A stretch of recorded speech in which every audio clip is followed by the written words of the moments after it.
मोक्षदा एकादशी। मोक्षदा एकादशी का हिंदू धर्म में बहुत महत्व है क्योंकि ऐसा माना जाता है कि इस व्रत को करने से व्यक्ति को पापों से मुक्ति मिलती है और जन्म और मृत्यु के चक्र से छुटकारा मिलता है। यह व्रत मार्गशीर्ष माह के शुक्ल पक्ष की एकादशी तिथि को मनाया जाता है। राजा वैखानस एवं पर्वत ऋषि की कथा।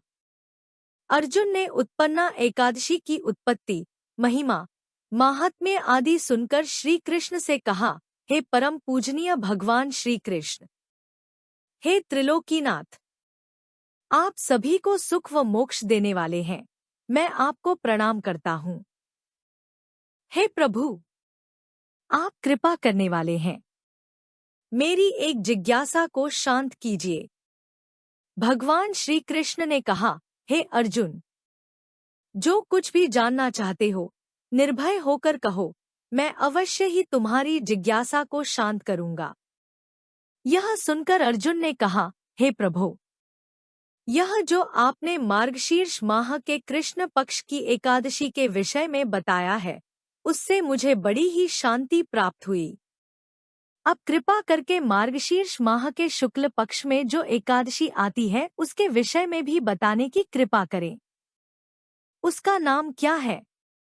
उस दिन कौन से देवता की पूजा की जाती है तथा उसकी पूजन विधि क्या है? उसका व्रत करने से मनुष्य को क्या फल मिलता है? प्रभु, मेरे इन प्रश्नों का विस्तार सहित उत्तर देकर मेरी जिज्ञासा का समाधान कीजिए, आपकी अति कृपा होगी। अर्जुन की जिज्ञासा सुन श्री कृष्ण बोले, हे अर्जुन, तुमने बहुत ही श्रेष्ठ प्रश्न किया है, इसीलिए संसार में तुम्हारा यश होगा। मार्गशीर्ष माह के शुक्ल पक्ष की एकादशी अनेक पापों को नष्ट करने वाली है। संसार में इसे मोक्षदा एकादशी के नाम से जाना जाता है। इस एकादशी के दिन श्री दामोदर भगवान का धूप, दीप, नैवेद्य आदि से भक्तिपूर्वक पूजन करना चाहिए। हे कुंती पुत्र, इस एकादशी व्रत के पुण्य के प्रभाव से नरक में गए हुए माता, पिता, पितरादि को स्वर्ग की प्राप्ति होती है। इसकी कथा एक पुराण में इस प्रकार है, इसे ध्यानपूर्वक सुनो। वैखानस नाम का एक राजा प्राचीन नगर में राज करता था। उसके राज्य में चारों वेदों के ज्ञाता ब्राह्मण रहते थे। राजा अपनी प्रजा का पुत्रवत पालन किया करता था। एक रात्रि को स्वप्न में राजा ने अपने पिता को नरक की यातनाएं भोगते देखा। इस प्रकार का स्वप्न देखकर राजा बड़ा ही व्याकुल हुआ। वह बेचैनी से सुबह होने की प्रतीक्षा करने लगा। सुबह होते ही उसने ब्राह्मणों को बुलाकर उनके समक्ष अपने स्वप्न का संपूर्ण वृतांत बताया।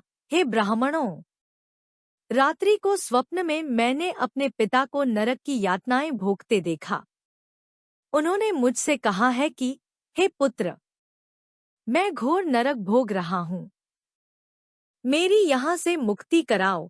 जब से मैंने उनके यह वचन सुने हैं, तब से मैं अत्यंत व्यथित हूँ। मुझे अब राज्य, सुख, ऐश्वर्य, हाथी घोड़े, धन, स्त्री, पुत्र आदि कुछ भी सुखदायक प्रतीत नहीं हो रहे हैं। अब मैं क्या करूं? कहाँ जाऊं? इस दुख के कारण मेरा शरीर तप रहा है। आप लोग मुझे किसी प्रकार का तप, दान, व्रत आदि बताएं, जिससे मेरे पिता को मुक्ति प्राप्त हो। यदि मैंने अपने पिता को नरक की यातनाओं से मुक्त कराने के प्रयास नहीं किए तो मेरा जीवन निरर्थक है। जिसके पिता नरक की यातनाएं भोग रहे हों, उस व्यक्ति को इस धरती पर सुख भोगने का कोई अधिकार नहीं है। हे ब्राह्मण देवों, मुझे शीघ्र ही इसका कोई उपाय बताने की कृपा करें। राजा के आंतरिक दुख की पीड़ा को सुनकर ब्राह्मणों ने आपस में विचार विमर्श किया। तदुपरांत एकमत होकर बोले, हे राजन, वर्तमान, भूत एवं भविष्य के ज्ञाता पर्वत नाम के एक मुनि हैं। वे यहाँ से अधिक दूर नहीं हैं। आप अपनी यह व्यथा उनसे जाकर कहें, वे अवश्य ही इसका कोई सरल उपाय आपको बता देंगे। ब्राह्मणों की बात मान राजा मुनि के आश्रम पर गए। आश्रम में अनेक शांतचित्त योगी एवं मुनि तपस्या कर रहे थे। चारों वेदों के ज्ञाता पर्वत मुनि साक्षात दूसरे ब्रह्मा जी के समान प्रतीत हो रहे थे। राजा ने उन्हें दंडवत प्रणाम किया तथा अपना परिचय दिया। पर्वत मुनि ने राजा से कुशलक्षेम पूछी। तब राजा ने बताया, हे मुनिवर, आपकी कृपा से मेरे राज्य में सब कुशल हैं, किंतु मेरे समक्ष अकस्मात ही एक ऐसी समस्या आ खड़ी हुई जिससे मेरा हृदय बड़ा ही अशांत हो रहा है। तत्पश्चात राजा ने मुनि को व्यथित हृदय से रात्रि के स्वप्न की पूर्ण व्यथा बताई तथा दुखी स्वर में बोला, हे महर्षि, अब आप कृपा कर मेरा मार्गदर्शन करें कि ऐसे में मुझे क्या करना चाहिए। कैसे मैं अपने पिता को नरक की यातना से मुक्ति दिलाऊं?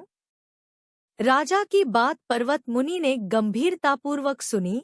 तदुपरांत नेत्र बंद कर भूत एवं भविष्य पर विचार करने लगे। कुछ देर गंभीरतापूर्वक चिंतन करने के पश्चात उन्होंने कहा, राजन, मैंने अपने योगबल के द्वारा तुम्हारे पिता के सभी कुकर्मों का ज्ञान प्राप्त कर लिया है। उन्होंने पूर्व जन्म में अपनी पत्नियों में भेदभाव किया था। अपनी बड़ी रानी के कहने में आकर उन्होंने अपनी दूसरी पत्नी को ऋतुदान मांगने पर नहीं दिया था। उसी पाप कर्म के फल से तुम्हारा पिता नरक में गया है। यह जानकर वैखानस ने याचनाभरे स्वर में कहा, हे ऋषिवर, मेरे पिता के उद्धार का आप कोई उपाय बताने की कृपा करें। किस प्रकार वे इस पाप से मुक्त होंगे? इस पर पर्वत मुनि बोले, हे राजन, मार्गशीर्ष मास के शुक्ल पक्ष में जो एकादशी होती है उसे मोक्षदा एकादशी कहते हैं।